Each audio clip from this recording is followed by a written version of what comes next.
Chapter 13, Ellie's Table. Did I just lose my best friend because of a button? It's a good question, also scary. Sitting in homeroom Friday morning, I don't know the answer. I mean, I do know how much Ellie hates it when she doesn't get her own way, and I just made that happen. So, does she hate me now?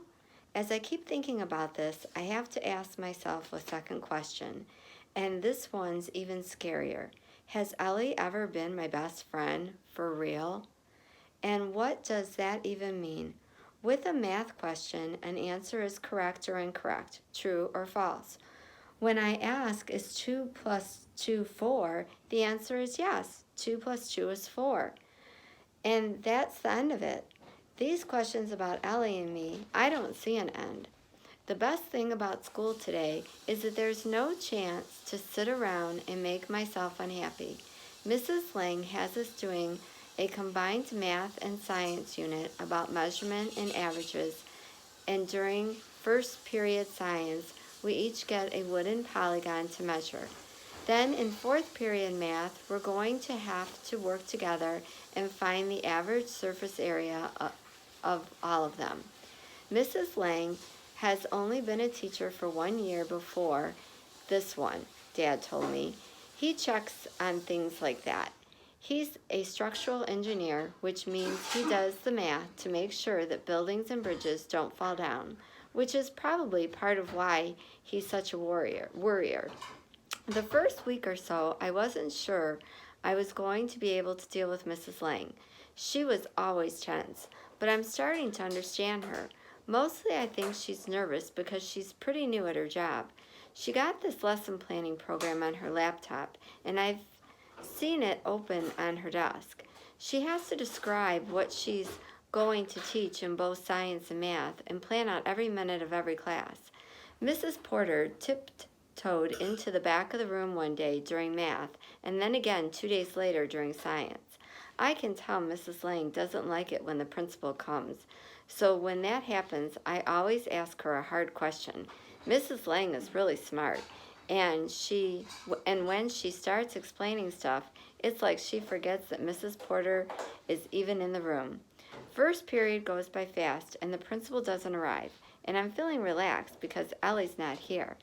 It's almost lunch before Brooke gets a chance to give me back my plastic bag, which is good timing because of my trade with her. Tons of kids know that I've got a bunch of nice buttons to bargain with. Lunchtime could be good. And maybe I can talk with Ellie and explain how I went wild about buttons and sort of apologize. Hank catches me in the hall outside the cafeteria. So, did you hear about Ellie's table? What do you mean? What table? Ellie's table in the cafeteria. She doesn't want you to sit there anymore. Oh, that's all I can think to say. I have been right next to Ellie at lunch every school day since my first week of second grade. It never occurred to me that I was sitting at her table.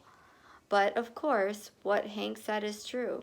All the time I thought I was eating lunch with my best friend, I was just a temporary guest.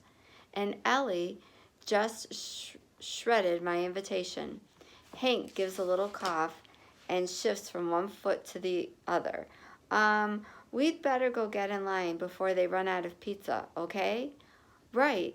As we walk into the cafeteria, I feel a blush creeping up my neck, and it makes me mad. I've got nothing to be embarrassed about. Not one thing, but I still feel like kids are watching me, especially from Ellie's table. And already it seems like the most natural thing in the world is to call that Ellie's table. Ellie's table, Ellie's table. But I grab hold of my thinking and I force it to move out of Ellie, which is a lot like wrestling.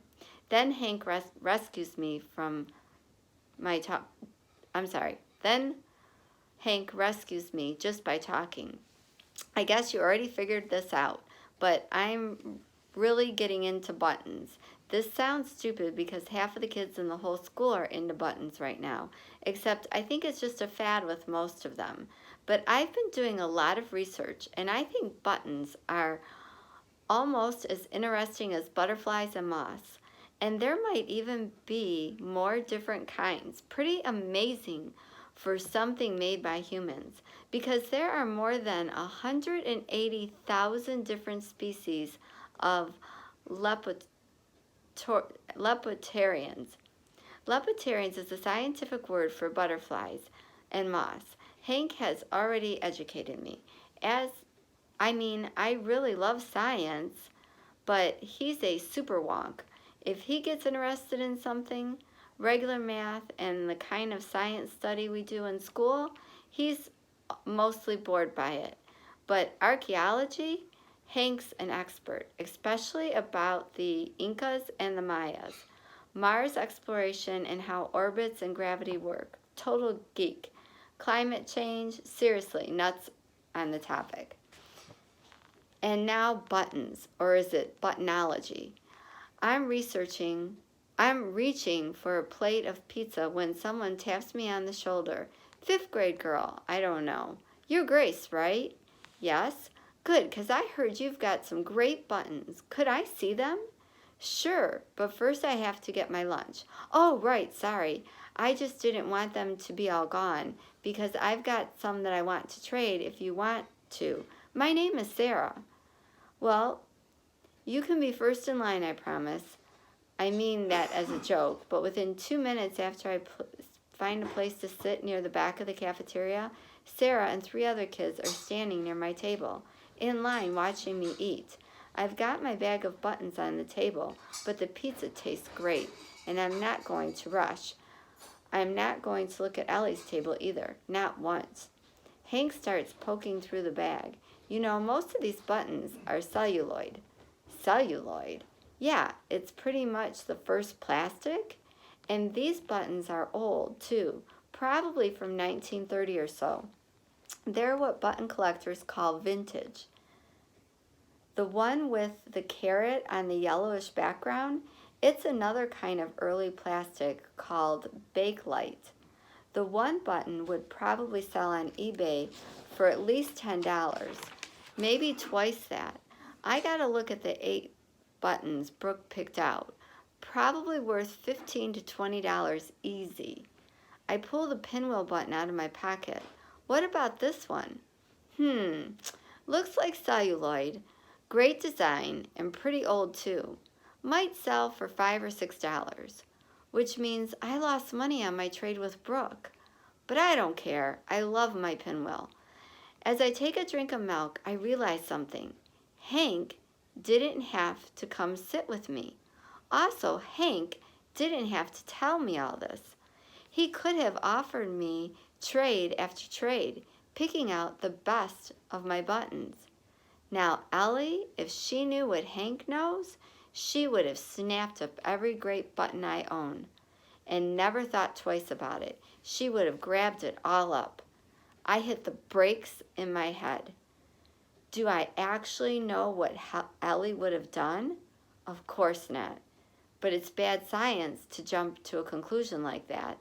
It's also mean. Still, it's a decent theory, because that saying, pretty is as pretty does, it also works with friendly.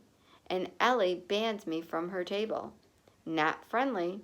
I think of all the times I've let Ellie have her own way, never complaining, never letting it bother me.